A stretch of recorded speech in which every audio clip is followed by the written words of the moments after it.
Welcome. Inorganic കെമിസ്ട്രിയിലെ നമ്മുടെ രണ്ടാമത്തെ video ആണ്. രണ്ടാമത്തെ video is about pharmacopoeia or pharmacopoeia. Okay, ഫാർമക്കോപ്പിയെ കുറിച്ചിട്ടാണ്. ഫാർമക്കോപ്പിയ എന്ന വാക്ക് ഉണ്ടായത് രണ്ട് ഗ്രീക്ക് വേർഡുകളിൽ നിന്ന്. രണ്ട് ഗ്രീക്ക് വേർഡുകൾ, ഒന്ന് ഫാർമക്കോൺ ആണ്. ഫാർമക്കോൺ എന്ന് വെച്ചാൽ നമുക്കറിയാം ഡ്രഗ്, മരുന്ന് എന്നാണ്. ഡ്രഗ്, അതാണ് ഫാർമക്കോൺ. രണ്ടാമത്തത് പോയിയാണ്. POEIA. പോയിയ എന്ന് വെച്ചാൽ ടു മേക്ക് എന്നാണ്, ഉണ്ടാക്കുക, മരുന്ന് ഉണ്ടാക്കുക എന്നുള്ളതാണ്. അപ്പൊ അതിന്റെ ഫുൾ പേര്. മരുന്നുകൾ ഉണ്ടാക്കൽ, അതിനെക്കുറിച്ച്, അതിലടങ്ങിയ ഓരോ പദാർത്ഥങ്ങളെ കുറിച്ചും, ഓരോ കെമിക്കൽസിനെ കുറിച്ചും, അതിനുവേണ്ട ക്വാളിറ്റി, അതിനുവേണ്ട ഡോസ്, സ്റ്റാൻഡേർഡ്സ് ഒക്കെ നിഷ്കർഷിക്കുന്ന ഒഫീഷ്യൽ ആയിട്ടുള്ള ബുക്കാണ്. ഒഫീഷ്യൽ ബുക്കാണ് ഫാർമക്കോപ്പിയ എന്ന് നമ്മൾ പറയും. പ്രധാനമായിട്ടും ഓരോ രാജ്യത്തിലും അവർ നിഷ്കർഷിക്കുന്ന ക്വാളിറ്റി ഇൻഡിസസ് പ്രധാനമായിട്ട് വിവരിക്കുന്ന ബുക്കാണ് ഈ ഫാർമക്കോപ്പിയ എന്ന് പറയും. എല്ലാ പ്രമുഖ രാജ്യങ്ങൾക്കുണ്ട്. ഇപ്പോൾ യുണൈറ്റഡ് സ്റ്റേറ്റ്സിനാണെങ്കിൽ USP ആയിരിക്കും അവരുടെ ഫാർമക്കോപ്പിയ. ബ്രിട്ടൻ ആണെങ്കിൽ BP ആണ്. ഇന്ത്യക്കാണെങ്കിൽ IP, Indian pharmacopoeia. Then European pharmacopoeia ഉണ്ട്. ദെൻ ഫാർമക്കോപ്പിയ ഇന്റർനാഷണൽ അങ്ങനെ പറഞ്ഞിട്ടുണ്ട്. മറ്റു പല രാജ്യങ്ങൾക്കും ഫാർമക്കോപ്പിയ ഉണ്ട്. ലോകത്ത് ആദ്യമായിട്ട് ഇത്തരം ഒരു ബുക്ക് ഫാർമക്കോപ്പിയ വന്നത് യുണൈറ്റഡ് സ്റ്റേറ്റ്സിലാണ്, USA-ലാണ് വന്നത്. 1820 വന്നത്. അത് രണ്ട് ഭാഷയിൽ, ഇംഗ്ലീഷിലുണ്ടായിരുന്നു, ദെൻ ലാറ്റിൻ, ഈ രണ്ട് ഭാഷയിലും അവർ ഇറക്കി. ദെൻ UK-ൽ ഇപ്പോൾ ഫാർമക്കോപ്പിയ ലണ്ടനാലിസ് എന്ന് പറയുന്നുണ്ടായിരുന്നു, ഫാർമക്കോപ്പിയ ഓഫ് എഡിൻബറോ ഉണ്ടായിരുന്നു, ഫാർമക്കോപ്പിയ ഓഫ് ഡർബൻ. ഈ മൂന്നെണ്ണവും കൂടി ചേർത്തിട്ട് 1864 അവരിറക്കി. ബ്രിട്ടീഷ് ഫാർമക്കോപ്പിയ ഇറക്കി. ഇന്ത്യയിൽ വന്നത് 1955 ഞാൻ സ്വതന്ത്ര ഇന്ത്യയിലെ കാര്യമാണ് പറഞ്ഞത്. So pharmacopoeias are for every nation. മിക്കവാറും എല്ലാ രാജ്യങ്ങൾക്കും സ്വന്തമായിട്ടുണ്ട്. ദീസ് ആർ ലീഗലാണ്, നിയമപരമായി നിലനിൽക്കുന്നതാണ്. ലീഗലി എന്താ പറയാ, ബൈൻഡ്ഫുൾ ആയിട്ടുള്ള കാര്യമാണ്. ദെൻ ഒഫീഷ്യൽ ബുക്കാണ്, ഞാൻ ഓൾറെഡി പറഞ്ഞു. ഒഫീഷ്യൽ ബുക്ക് ഓഫ് സ്റ്റാൻഡേർഡ്സ് ആണ്. ഓരോ മരുന്നിന്റെയും ഓരോ സ്റ്റാൻഡേർഡ്സ് നിശ്ചയിക്കുന്നത് ഫാർമക്കോപ്പിയ. ആൻഡ് ആര് പബ്ലിഷ് ചെയ്യും? Published by or issued by. Legally അവർ ഓതറൈസ് ചെയ്യുന്ന, ഓരോ രാജ്യവും ഓതറൈസ് ചെയ്യുന്ന ലീഗലി റെക്കഗ്നൈസ്ഡ് അതോറിറ്റി. ആൻഡ് മിക്കവാറും ഇവരെ അപ്പോയിന്റ് ചെയ്തിരിക്കുന്ന ഈ സ്പെഷ്യൽ പർപ്പസിന് വേണ്ടിയിട്ടുള്ളതാണ്. സ്പെഷ്യൽ പർപ്പസ്, ഈ ബുക്ക് ഇറക്കുക എന്ന് വേണ്ടി മാത്രം ഉണ്ടാക്കിയിരിക്കുന്ന ഒരു ഗവൺമെന്റിന്റെ ഒരു കമ്മിറ്റി ഇറക്കുന്ന ഒഫീഷ്യൽ ആയിട്ടുള്ള ലീഗലായിട്ടുള്ള ബുക്കാണ് ഫാർമക്കോപ്പിയ. ഇനി ഫാർമക്കോപ്പിയയിൽ എന്തുണ്ട് എന്ന് ചോദിച്ചു കഴിഞ്ഞാൽ, ഒന്ന് ജനറൽ നോട്ടീസ് ആയിരിക്കും. ജനറൽ ആയിട്ടുള്ള കാര്യങ്ങൾ, ജനറൽ നോട്ടീസസിൽ മിക്കവാറും ഉണ്ടാവുക കഴിഞ്ഞ തവണ ഉണ്ടായിരുന്ന ഫാർമക്കോപ്പിയയിൽ നിന്ന് ഇത്തവണ എന്തെല്ലാം മാറ്റങ്ങൾ ഉണ്ട്, ദ ചേഞ്ചസ്, അങ്ങനെയുള്ള കാര്യങ്ങളായിരിക്കും ജനറൽ നോട്ടീസിൽ പ്രധാനമായിട്ടും പറയും. രണ്ടാമത്തത് മോണോഗ്രാഫ്സ് ആണ്. മോണോഗ്രാഫ്സ് എന്നാണ് നമ്മൾ അതിന് പറയാം. Monographs means list of drugs and drug related subs. മരുന്നുകളും അതുമായിട്ട് ബന്ധപ്പെട്ടിട്ടുള്ള അതിന്റെ ലിസ്റ്റ് ആണ്. സോ മരുന്നുകളെ കുറിച്ച് അതിന്റെ സോഴ്സ് പറയും. ഓക്കെ, ദെൻ കാറ്റഗറി, ഏത് കാറ്റഗറിയിൽ പെട്ട മരുന്നാണെന്ന് പറയും. ദെൻ ഫോർമുല ഉണ്ടായിരിക്കും, ആ മരുന്നിന്റെ formula with its molecular weight പറയും. ദെൻ IUPAC പേര്, ഫോർമുലന്റെ കൂടെ തന്നെ IUPAC അതിന്റെ പേര് കൃത്യമായിട്ട് പറഞ്ഞിട്ടുണ്ടാകും. Then about some description of the drugs, അതിന്റെ സോലിബിലിറ്റിയെ കുറിച്ച് പറയും. ഓക്കെ, ദെൻ അതിന്റെ pH-നെ കുറിച്ച് പറയും. ദെൻ ഹൗ വി ക്യാൻ അസേ, ഈ മരുന്ന് എങ്ങനെയാണ് അസേ ചെയ്യേണ്ടത്, അങ്ങനെയുള്ള എല്ലാ ടെസ്റ്റുകളും, qualitative test, then even identification test ഉൾപ്പെടെയുള്ള എല്ലാ ക്വാളിറ്റേറ്റീവ് ടെസ്റ്റുകൾ പറയും. ദെൻ അബൌട്ട് ഇറ്റ്സ് യൂസസ് പറയും, ഡോസസ് പറയും. Then how it can be stored, so conditions for storage. So ഇങ്ങനെയുള്ള എല്ലാ കാര്യങ്ങളെ കുറിച്ചും സവിസ്തരം പ്രതിപാദിക്കുന്ന ഒരു ബുക്ക്. അപ്പൊ അതിൽ ഈ ഭാഗത്തെ നമ്മൾ മോണോഗ്രാഫ്സ് എന്നാണ് പറയാം. Monograph, individual monograph. ഓരോ ബുക്ക് കഴിയുന്തോറും പുതിയ പുതിയ ഡ്രഗുകളെ കുറിച്ചുള്ള മോണോഗ്രാഫ്സ് അതിനകത്ത് വരും. ദെൻ പിന്നെ ഉണ്ടാവാൻ സാധ്യത ഉള്ളത്, എല്ലാ ബുക്കിലെയും കൂടിയാണ് ഞാൻ പറയുന്നത്, ഇന്ത്യയിലെ മാത്രമല്ല, അപ്പൻഡിസസ് കാണും. അപ്പൻഡിസസിൽ ഇപ്പോൾ ഉദാഹരണത്തിന് ഗ്ലാസ് വെയേഴ്സിനെ കുറിച്ച് ഉണ്ടാവും. ഗ്ലാസ് വെയേഴ്സ്, എന്തെല്ലാം ഗ്ലാസ് വെയേഴ്സ് ആണ് ഇതിന്റെ ക്വാളിറ്റി ടെസ്റ്റിനൊക്കെ ഉപയോഗിക്കേണ്ടത്, അല്ലെങ്കിൽ അങ്ങനെയുള്ള കാര്യങ്ങൾ. Then what are the reagents, ഏതെല്ലാം റിയേജൻസ് ഉപയോഗിക്കണം. ദെൻ ഫിസിക്കൽ ടെസ്റ്റുകൾ എന്തെങ്കിലും ഉണ്ടെങ്കിൽ അത് ഗ്ലാസ് വെയേഴ്സ് ഉണ്ടാകാം, റിയേജൻസിന് ഉണ്ടാകാം, കെമിക്കൽസ് ഉണ്ടാകാം. ദെൻ റിയേജൻസ് സൊല്യൂഷൻസ് എങ്ങനെയാണ്, ഈ പറഞ്ഞിരിക്കുന്ന ഓരോ ടെസ്റ്റുകളിലുമുള്ള സൊല്യൂഷൻസ് എങ്ങനെ പ്രിപ്പയർ ചെയ്യണം എന്നുള്ള കാര്യങ്ങൾ ഉണ്ടായിരിക്കും. ദെൻ നെയിംസ് ആൻഡ് സിംബൽസ്, അതിനെ കുറിച്ചിട്ടുള്ള ഡിസ്ക്രിപ്ഷൻസോ ഇങ്ങനെയൊക്കെയുള്ള കാര്യങ്ങളാണ്. അഡീഷണൽ ഇൻഫർമേഷൻസ് ആണ് അപ്പൻഡിക്സ് എന്ന ഭാഗത്ത്, അപ്പൻഡിസസ് എന്ന ഭാഗത്ത് സാധാരണ രീതിയിൽ ഉണ്ടാകുക. സോ ഫാർമക്കോപ്പിയ എന്ന് പറയുന്നത് അപ്പോൾ it's A collection of detailed information ആണ്. എഗെയിൻ നമുക്ക് ഒന്നുകൂടി പറഞ്ഞാൽ, collection of detailed information regarding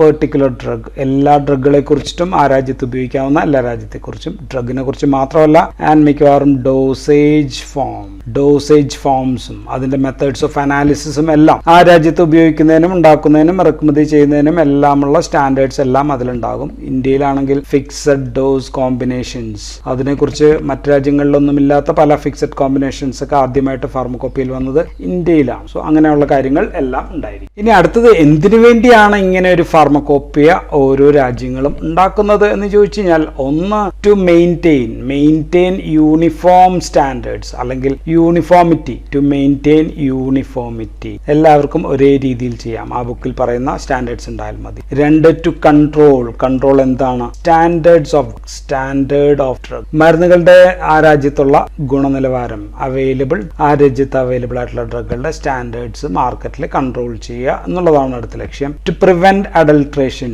to prevent adulterated drugs ഒഴിവാക്കുക എന്നുള്ളതും ഇതിന്റെ ലക്ഷ്യമാണ്. നാലാമത്തത്, ഇൻഫർമേഷൻ റിഗാർഡിംഗ് ഡോസുകളെ കുറിച്ചിട്ട്, ഉപയോഗിക്കാവുന്ന ഡോസിനെ കുറിച്ചിട്ട് അല്ലെങ്കിൽ ഡോസേജ് ഫോംസിനെ കുറിച്ചിട്ട് എല്ലാം ആ ബുക്കിൽ അവൈലബിൾ ആയിരിക്കും. അഞ്ചാമത്തത്, ടു റെഫറൻസ്, എല്ലാവർക്കും ഇത് റെഫർ ചെയ്യാം. റെഫറൻസ് ഫോർ ഇൻഡസ്ട്രിക്ക് റെഫർ ചെയ്യാം, ലബോറട്ടറീസിന് റെഫർ ചെയ്യാം, ടീച്ചിങ് ഇൻസ്റ്റിറ്റ്യൂഷൻസ്, എല്ലാ കോളേജുകളിലും ഈ ബുക്ക് വരുന്നുണ്ടായിരിക്കും. ഓക്കെ, അങ്ങനെയുള്ള ഇൻസ്റ്റിറ്റ്യൂഷൻ, അക്കാഡമിക് ഇൻസ്റ്റിറ്റ്യൂഷൻസ് എല്ലാവർക്കും റെഫർ ചെയ്യാം. സോ ഇപ്പോൾ നമ്മളൊരു മരുന്ന് കടയിൽ പോയി വാങ്ങുക എന്ന് വിചാരിക്കുക. അതിനകത്ത് നോക്കിക്കഴിഞ്ഞാൽ അതിനകത്ത് ഇൻഗ്രീഡിയൻസ് നോക്കിക്കഴിഞ്ഞാൽ നമുക്ക് കാണാം. പാരസെറ്റമോൾ ആണെങ്കിൽ പാരസെറ്റമോൾ ഈച്ച് ഇത്ര ഗ്രാം കണ്ടെയ്ൻസ് ഇത്ര, അപ്പോൾ 500 മില്ലിഗ്രാം ആണെങ്കിൽ 500 മില്ലിഗ്രാം. IP എന്നോ BP എന്നോ USP എന്നൊക്കെയാണ് കാണാം. ദാറ്റ് മീൻസ് IP ആണെങ്കിൽ അത് ഇന്ത്യൻ ഫാർമക്കോപ്പിയ പറയുന്ന എല്ലാ ഗുണനിലവാരങ്ങളും ഉള്ള പാരസെറ്റമോൾ ആണ് എന്നാണ് അതിന്റെ അർത്ഥം. BP എന്ന് എഴുതി കഴിഞ്ഞു കഴിഞ്ഞാൽ ബ്രിട്ടീഷ് ഫാർമക്കോപ്പിയ പറയുന്നതാണ്. USP എന്ന് പറഞ്ഞാൽ യുണൈറ്റഡ് സ്റ്റേറ്റ് ഫാർമക്കോപ്പിയ നിഷ്കർഷിക്കുന്ന എല്ലാ ഗുണങ്ങളും അതിനുണ്ട് എന്നാണ് അർത്ഥം. ഇപ്പോൾ ഒരു മരുന്ന് IP പകരം BP ആയി പോയി കഴിഞ്ഞാലും പ്രശ്നമൊന്നുമില്ല. It will be almost okay, equivalent ആയിരിക്കും. അത്രേ ഉള്ളൂ. സോ ഫാർമക്കോപ്പിയ പറയുന്ന പ്രകാരമുള്ള എല്ലാ നിഷ്കർഷിച്ചിട്ടുള്ള എല്ലാ സ്റ്റാൻഡേർഡ്സ്, മാനദണ്ഡങ്ങൾ പുലർത്തുന്നവയായിരിക്കും ഇങ്ങനെ IP, BP, USP എന്നൊക്കെ പറഞ്ഞാൽ ആ മരുന്നുകളിൽ ഉണ്ടാവും. സോ നമുക്കിനി ഇന്ത്യൻ ഫാർമക്കോപ്പിയയിലേക്ക് മാത്രം വന്നാൽ, so Indian pharmacopoeia means IP, Indian ഫാർമക്കോപ്പിയയിലേക്ക് വന്നാൽ official book of standard of drugs for India, ഇന്ത്യയിലുള്ള കാര്യങ്ങളുടെ ഒഫീഷ്യൽ ബുക്സ് ആണ്. So it defines identity of the drug, ഓരോ മരുന്നിന്റെയും ഐഡന്റിറ്റി നിശ്ചയിച്ചിട്ടുണ്ടാവും. What purity it should have, ഏതെല്ലാം പ്യൂരിറ്റി സ്റ്റാൻഡേർഡുകൾ ഉണ്ടായിരിക്കണം, ഏതെല്ലാം സ്ട്രെങ്ത്തുകളിലാണ് അത് അവൈലബിൾ. ഓക്കെ, എന്തിനാണ് ഇമ്പോർട്ട് ചെയ്യാൻ അല്ലെങ്കിൽ മാനുഫാക്ചർ ചെയ്യാൻ അല്ലെങ്കിൽ സെയിൽ ചെയ്യാൻ, ഇല്ലെങ്കിൽ സ്റ്റോക്ക് ചെയ്യാൻ, ഇല്ലെങ്കിൽ ഡിസ്ട്രിബ്യൂട്ട്. സോ ഇതിനെല്ലാം വേണ്ടിയിട്ടുള്ള സ്റ്റാൻഡേർഡ്സ് ഓഫ് ഡ്രഗ്സ് പ്രത്യേകമായിട്ട് പറഞ്ഞു. ഇനി ഇന്ത്യൻ ഫാർമക്കോപ്പിയുടെ ഹിസ്റ്ററി, അതാണ് അടുത്ത പറയേണ്ടത്. നമുക്ക് ഹിസ്റ്ററി പറഞ്ഞു കഴിഞ്ഞാൽ, സ്വാതന്ത്ര്യത്തിന് മുമ്പ്, സ്വാതന്ത്ര്യം കിട്ടിയത് 1947 സ്വാതന്ത്ര്യത്തിന് മുമ്പ് 1885 മുതൽ 1885 മുതൽ 1885 മുതൽ BP ആയിരുന്നു നമ്മുടെ ഒഫീഷ്യൽ ബുക്ക്. ബ്രിട്ടീഷ് ഫാർമക്കോപ്പി ആയിരുന്നു നമ്മുടെ ഔദ്യോഗിക ബുക്ക് 85 to 1947. അതിനു മുമ്പ് 1868 ഒരു ഫാർമക്കോപ്പിയ ഓഫ് ഇന്ത്യ എന്ന പേരിൽ ഒരു ബുക്ക് ഇറക്കിയിട്ടുണ്ടായിരുന്നു. അത് ഹെർ മജസ്റ്റി അന്നത്തെ രാജ്ഞിയുടെ നേതൃത്വത്തിൽ അല്ലെങ്കിൽ Indian secretary of state of India അവരെ പുറത്തിറക്കിയ ബുക്കാണ്. അതിന്റെ എഡിറ്റർ എന്ന് പറയുന്നത് എഡ്വാർഡ് ജോൺ വാണിംഗ് എന്ന് പറയുന്ന ആളായിരുന്നു അതിന്റെ എഡിറ്റർ. 1868 പല രീതിയിൽ ഈ മരുന്നുകളെ പല രീതിയിൽ ക്ലാസിഫൈ ചെയ്തിട്ടുള്ള അനിമൽ സോഴ്സ്, പ്ലാന്റ് സോഴ്സ് എന്നൊക്കെ പറഞ്ഞ് പല രീതിയിൽ ക്ലാസിഫൈ ചെയ്തിട്ടുള്ള ഒരു ബുക്കായിരുന്നു അത്. ഇതിനു മുമ്പും ഇന്ത്യയിൽ ഫാർമക്കോപ്പിയ ഉണ്ടായിരുന്നു. 1844 ബംഗാൾ ഫാർമക്കോപ്പിയ എന്ന് പറയുന്ന ഒരു ബുക്ക് ഇന്ത്യയിൽ അവൈലബിൾ ആയിരുന്നു, പബ്ലിഷ് ചെയ്തിരുന്നു. ദെൻ 1902 ഫാർമക്കോപ്പിയ അല്ല എങ്കിലും official indigenous drugs of India എന്ന് പറഞ്ഞിട്ട് 1902 തുടങ്ങി 1932 അതിന്റെ വലിയ വോളിയമായിട്ട് ബോസ് എന്ന് പറയുന്ന ആള് ഇത് പ്രസിദ്ധീകരിച്ചു. ഫാർമക്കോപ്പിയ അല്ല എങ്കിലും ഞാൻ പറഞ്ഞു മാത്രമേ ഉള്ളൂ. ദെൻ 1885 മുതൽ ഞാൻ ഓൾറെഡി പറഞ്ഞു, 1885 മുതൽ BP ആയിരുന്നു ഇന്ത്യയുടെ ഔദ്യോഗിക ബുക്ക്. ബട്ട് ഇൻ 1947 നമുക്ക് സ്വാതന്ത്ര്യം കിട്ടി. 1948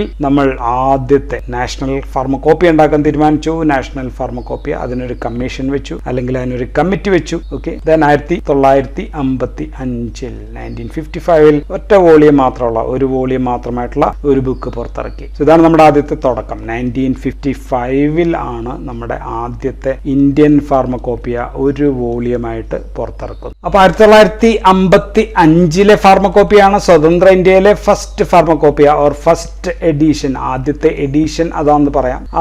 അതിന്റെ BN Ghosh, doctor BN Ghosh ആയിരുന്നു അതിൻ്റെ IPC എന്നാ പറയാ, ഇന്ത്യൻ ഫാർമക്കോപ്പിയൽ കമ്മീഷൻ, അതിൻ്റെ ചെയർമാൻ. UP-യിലുള്ള ഗാസിയാബാദ് ആയിരുന്നു അതിൻ്റെ ഓഫീസ്. സോ ഇത് 3 വർഷത്തിന് ശേഷം അതിനൊരു സപ്ലിമെന്റ് ഇറക്കി. സപ്ലിമെന്റ് എന്ന് വെച്ചാൽ കുറച്ച് കാര്യങ്ങൾ കൂടി അഡീഷണൽ കാര്യങ്ങളൊക്കെ ആയിട്ട് ഇറക്കി. പക്ഷെ ഒറ്റ വോളിയം മാത്രമേ ആ ബുക്കിനുണ്ടായിരുന്നു, ഒറ്റ സപ്ലിമെന്റ്. പിന്നീട് രണ്ടാമത്തെ edition, so this is the first edition. So രണ്ടാമത്തെ എഡിഷൻ വരുന്ന 11 വർഷത്തിന് ശേഷമാണ്. 1966 വന്നത്, 11 വർഷത്തിന് ശേഷം. അതും ഒരു വോളിയം തന്നെ ആയിരുന്നു. ദെൻ 1975 9 വർഷത്തിന് ശേഷം അതിനൊരു സപ്ലിമെന്റ് ഇറക്കി. അപ്പോൾ ഇതിന്റെ ചെയർമാൻ എന്ന് പറഞ്ഞാൽ ഡോക്ടർ BN മുഖർജി ആണ്.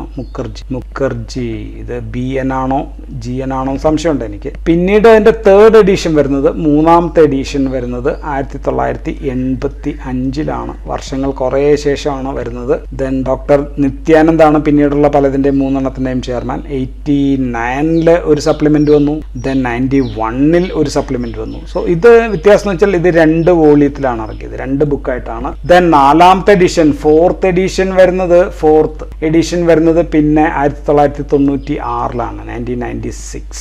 അപ്പോൾ ഒരു 11 വർഷം കഴിഞ്ഞു. ഇതും 2 വോളിയത്തിലാണ് പുറത്തിറങ്ങിയത്. 3 സപ്ലിമെന്റ് ഉണ്ടായിരുന്നു. 3 സപ്ലിമെന്റ് എന്ന് പറയുമ്പോൾ ഒന്ന് 2000 വന്നു, 2002 വന്നു, 2005 വന്നു. ഇങ്ങനെ 3 സപ്ലിമെന്റ് ഇറക്കി. ദെൻ 5ാമത്തെ എഡിഷൻ വന്നു. 5ാമത്തെ എഡിഷൻ 2007 വന്നത്. അതിന് 3 വോളിയംസ്. ഇവിടെ തൊട്ട് 3 വോളിയംസ്. ഇത്രയും നേരം 2 വോളിയംസ് ആണ് വന്നുകൊണ്ടിരുന്നത്. ദെൻ 6ാമത്തെ എഡിഷൻ, 6th എഡിഷൻ, 6ാമത്തെ എഡിഷൻ വന്നത് 2010 2010 അത് 3 വോളിയായിട്ട് തന്നെയാണ് വന്നത്. 2012 ഒരു സപ്ലിമെന്റ് പുറത്തിറങ്ങി. ദെൻ 7th എഡിഷൻ, 7ാമത്തെ എഡിഷൻ വരുന്നത് 2014 ഇതാകുമ്പോഴത്തേക്കും ഇൻ 4 വോളിയംസ്. ഇപ്പോൾ ഉള്ള എല്ലാം 4 വോളിയംസ് ആണ്, 4 ബുക്കായിട്ടാണ്. ഇതിന് 2 സപ്ലിമെന്റ് ഉണ്ടായിരുന്നു. 1915 വന്നു, 1916 ഒരു സപ്ലിമെന്റ് വന്നു. ദെൻ പിന്നീട് 8ാമത്തെ എഡിഷൻ പുറത്തിറങ്ങി. 8ാമത്തെ എഡിഷൻ പുറത്തിറങ്ങുന്നത് 2018 2018 അതും 4 വോളിയം തന്നെയാണ്. അതിൽ 2019 ഒരു സപ്ലിമെന്റ് കൂടി ഇറങ്ങി.